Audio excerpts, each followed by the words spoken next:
Olá, comunidade! Hoje eu vou falar sobre alguns conhecimentos básicos que eu acho fundamental você conhecer para poder acompanhar melhor o raciocínio que leva a gente a desenvolver o desenho de produção de um filme ou de uma série de TV. Nós vamos falar sobre decupagem. A palavra decupagem vem de découpage, que é uma palavra francesa que deriva do verbo découper, que significa recortar.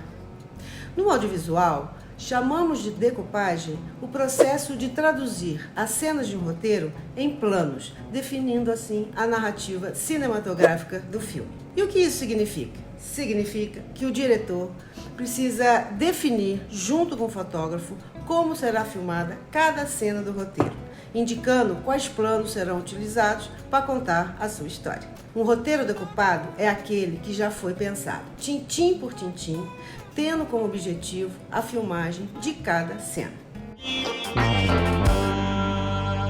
Não tem como falar de decupagem sem mostrar para você um pouquinho da teoria da linguagem cinematográfica, o beabá do que chamamos de fotografia de um filme. A noção de enquadramento é fundamental para se compreender o processo de criação artística de um filme ou de uma série de TV, ou de streaming também, tanto faz. Enquadrar é justamente definir o que acontece na imagem de um filme em cada segundo da tela. É também determinar o modo como o espectador vai perceber o mundo que está sendo criado para contar aquela determinada história. Quando a gente fala de planos de filmagem, a gente está falando do distanciamento da câmera em relação ao objeto ou à pessoa que vai ser filmada. E também da organização desses elementos dentro de um enquadramento, do que será visto na tela. A gente escolhe o que a gente quer mostrar dentro do espaço delimitado pela lente ou pela posição da câmera ou a junção dos dois. Essas escolhas vão influenciar as percepções do espectador, mesmo que ele não perceba. Pode transmitir proximidade ou distanciamento, apresentar uma ambientação, causar um choque, uma emoção, um riso, dentro de um universo de possibilidades elaboradas pelo diretor de fotografia. Dominar essas técnicas é um dos meios mais eficientes de transmitir uma mensagem ao público. Vamos conhecer os planos mais comuns? Anota aí no teu caderninho. O plano geral mostra uma visão aberta, panorâmica. A principal função é ambientar o público, situar o público dentro de uma determinada atmosfera ou geografia, um determinado clima. Ele pode ou não incluir o personagem principal ou outros personagens interagindo nesse cenário. No plano americano, a câmera mostra os personagens do joelho para cima. Ainda que mostre um pouco do ambiente, o foco está nos personagens e busca estabelecer a inter-relação entre eles.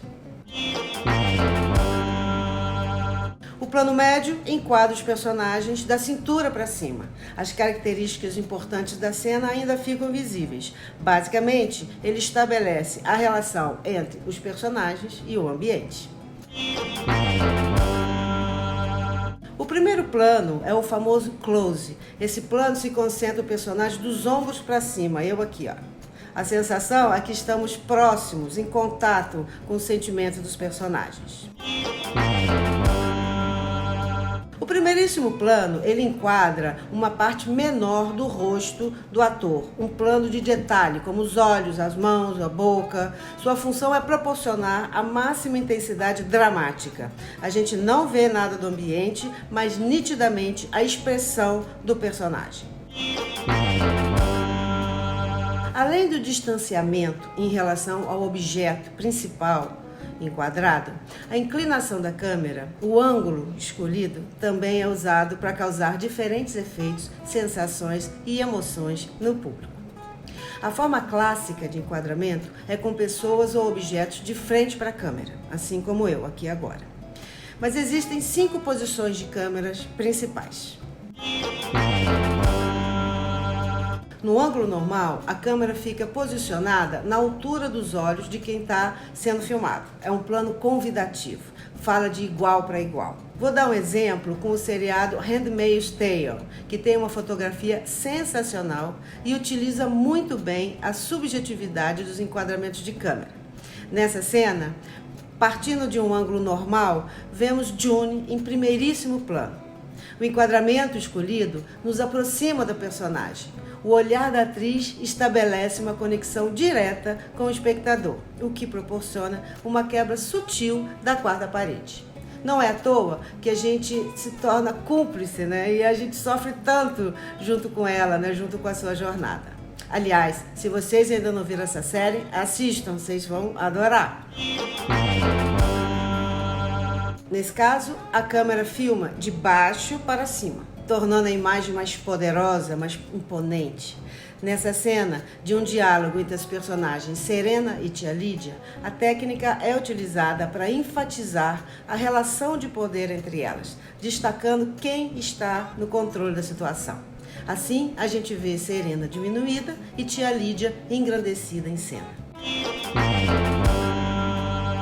No ângulo zenital, a câmera é colocada no topo do cenário, apontando para baixo. Geralmente, seu uso traz muito sentido narrativo, porque ele oferece um ponto de vista das alturas, né? Como se alguém divino dos céus estivesse olhando para a gente. Essa cena aí, por exemplo, ela evidencia a vigilância em cima da June, né? Assim como a sua angústia, a sua vulnerabilidade. Mas não vou dar spoiler, ok? Esse ângulo é justamente o contrário do anterior. A câmera é colocada no chão, apontando para cima. Normalmente é usado para passar uma sensação de liberdade do personagem, ou a falta de liberdade, quando se está em um buraco, por exemplo. E usado também para transmitir superioridade ou profundidade. E aí vai um exercício para você. No próximo filme ou série que você assistir, preste atenção nos enquadramentos usados e reflita sobre o porquê daquelas escolhas. Converse com seus amigos, veja também as impressões deles, troque figurinha. Te garanto que vai ser uma experiência enriquecedora. Você vai trazer mais conhecimento para o seu repertório, vai aprimorar o seu olhar crítico sobre o filme, beleza? E é isso aí, comunidade. Se você está gostando desse conteúdo, deixe seu comentário, faça sua pergunta, envia para um amigo, assim você me ajuda a expandir esse conhecimento para muito mais gente, beleza? Até o próximo vídeo então. Tchau!